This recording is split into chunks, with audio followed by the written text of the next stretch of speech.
ஸ்ரீ குருப்யோ நமக. ஸ்ரீ மாத்ரே நமக.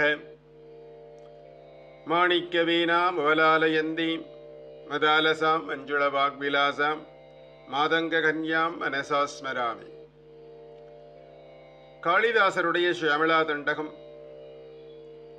சுஸ்ஸபேசாய மங்களம் சிவச்சிதம்பரம் சிவகாமசுந்தரி அம்பிகா சமேதம் அனந்த நடராஜமூர்த்தி கிருபா கடாட்சம் எல்லோருக்கும் கிடைக்கட்டும். இன்பமே சூழ்க, எல்லா உயிரும் என்பற்றிருக்க.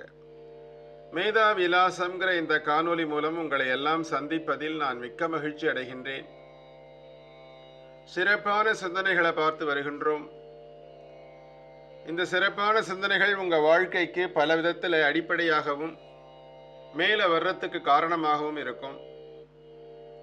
இந்த சிந்தனைகளை நீங்கள் அனுபவிப்பதோடு மட்டுமல்லாமல் எல்லோருக்கும் பகிரும்பாடு அன்புடன் கேட்டுக்கொள்கின்றேன். இன்றைய சிறப்பான சிந்தனை, உங்களுடைய இஷ்ட தெய்வம் உங்களை எங்கு அழைத்து செல்கிறது? இறை வழிபாடு அப்படிங்கிறது எல்லா மதத்துக்கும் ஒரு ஆணிவேர் போல உள்ளது. கடவுளை நம்பினோர் கைவிடப்படார்னு முதுமொழி.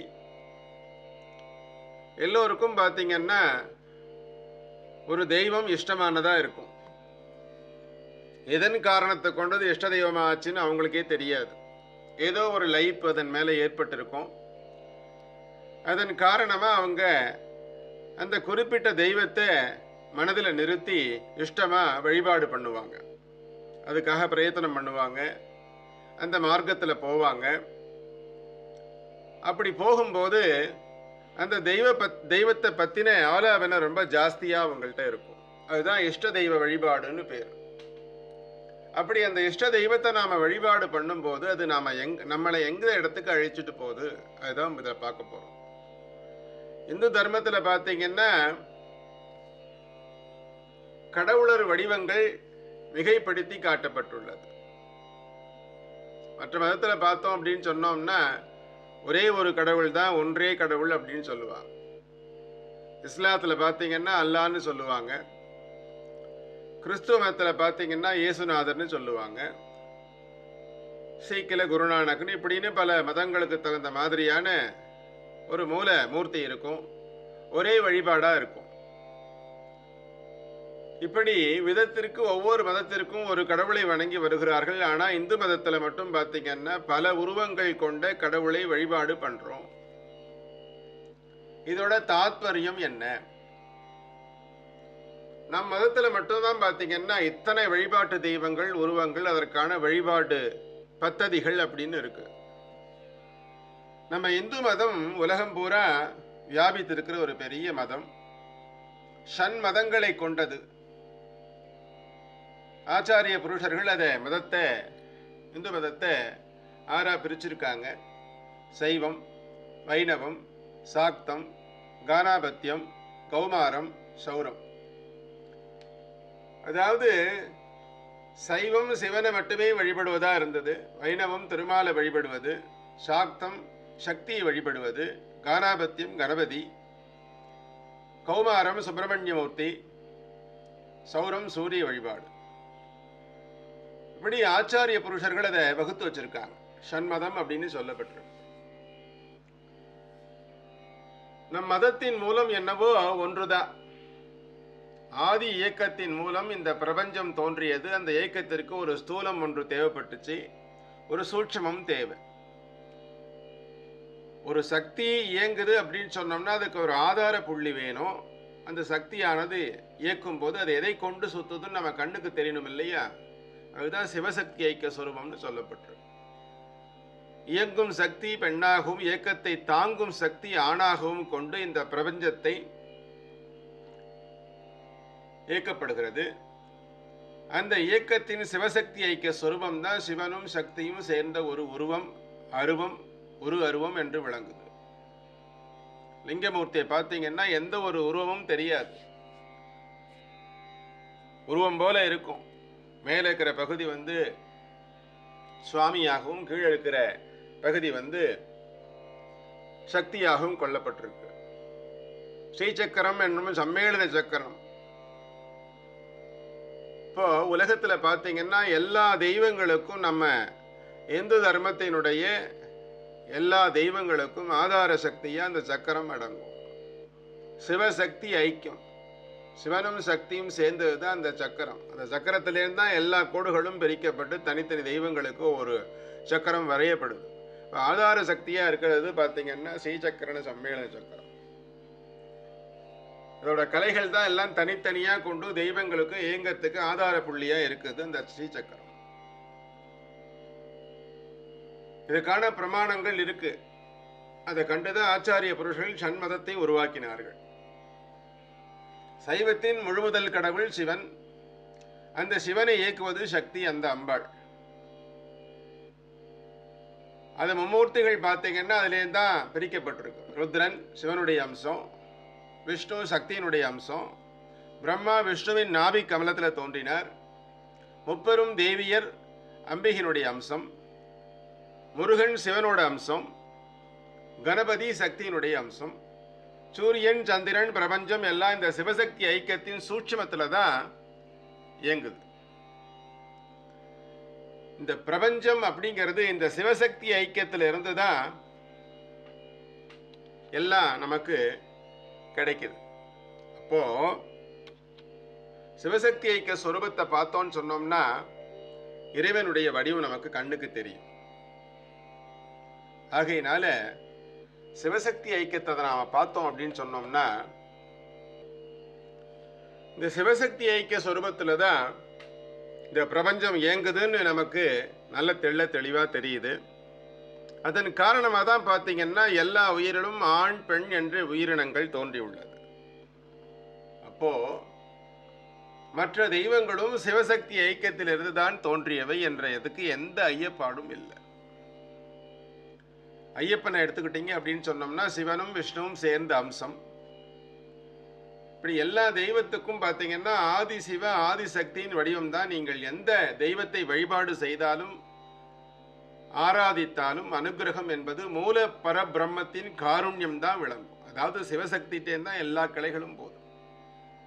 அதை கொண்டுதான் பார்த்தீங்கன்னா சிதம்பரத்தில் நடராஜமூர்த்திக்கு அர்த்தஜாம வழிபாட்டில் எல்லா கலைகளும் அங்கே அடங்கும் இடம் அதுதான். சூரிய உதயத்தில் எல்லா கலைகளும் விசர்ஜனமாகி அந்த இடத்துலேருந்து கிளம்பி போய் எல்லா இடத்துலையும் பரிமளிக்கும். அதுதான் நிதர்சனமான உண்மை. பூலோக கைலாயத்தில் அடங்கி பூலோக கைலாயத்திலிருந்து விரிவடையுது. தெய்வம் ஒன்றுதான். தெய்வம் உண்டென்றிரு, தெய்வம் ஒன்றென்றிரு.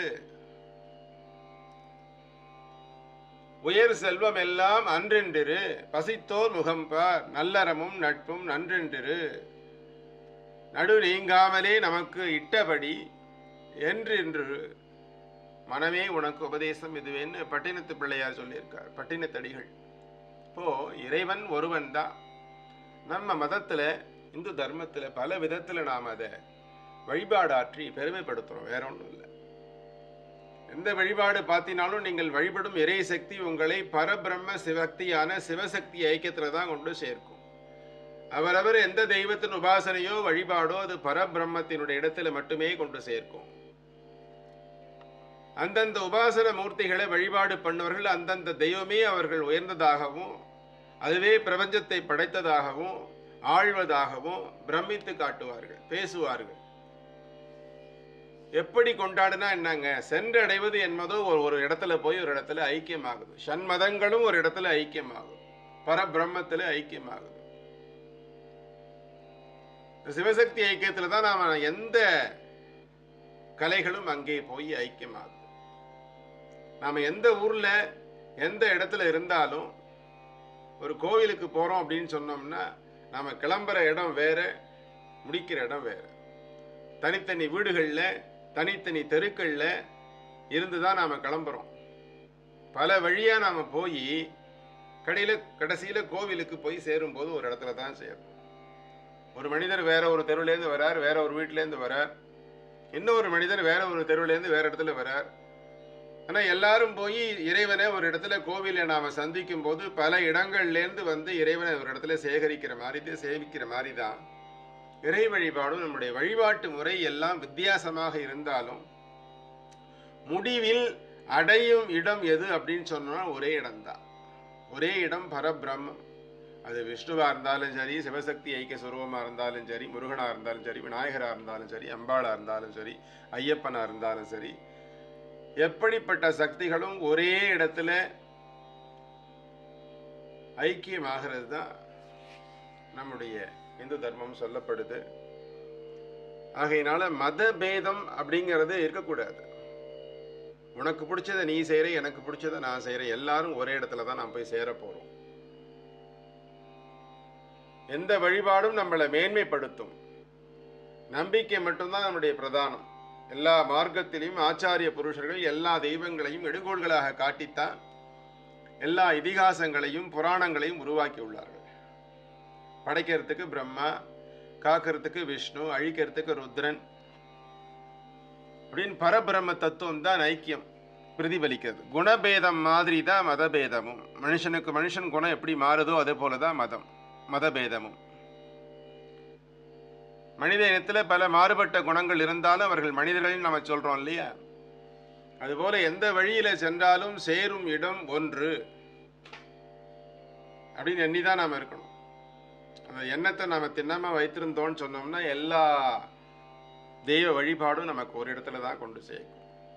ஆகையினால் அதுல நாம கடைபிடிக்க வேண்டியது என்னன்னா திண்ணமான எண்ணம், நம்பிக்கை. அதுவே நம்முடைய வாழ்க்கைக்கு அடிகோலாக இருக்கும். எந்த தெய்வத்தை வழிபாடு பண்ணினாலும் அந்த தெய்வம் நம்ம கைவிட போறதில்லை. அதுல திண்ணமா நாம இருந்து செயல்பட்டோமானா அந்த தெய்வம் நம்ம கரை சேர்த்துடும். எந்த இடத்துல நம்மளை கொண்டு சேர்க்கணுமோ அந்த இடத்துல கரெக்டாக கொண்டு போய் சேர்த்துடும். ஆகையினால இஷ்ட தெய்வமோ பரதெய்வமோ எந்த தெய்வமோ எதுவாக இருந்தாலும் உன்னுடைய மனதிற்கு ஏற்றவாறு அதை திண்ணமாக கையில் கெட்டியாக பிடிச்சுக்கிட்டோம் அப்படின்னு சொன்னோம்னா நம்ம கரை சேர்த்துடும். ஆகையினால இஷ்ட தெய்வமாக இருந்தாலும் சரி, உங்களுக்கு அது எங்கே கொண்டு உங்களை சேர்க்க வேண்டுமோ அந்த இடத்துல கொண்டு போய் சேர்த்துடும் அப்படிங்கிற அருமையான சிந்தனையோடு இந்த சிந்தனையை முடிக்கின்றேன். வேறு ஒரு சிறப்பான சிந்தனையோடு மேதாவிலாசம் காணொலியில் சந்திக்கின்றேன். நன்றி, வணக்கம்.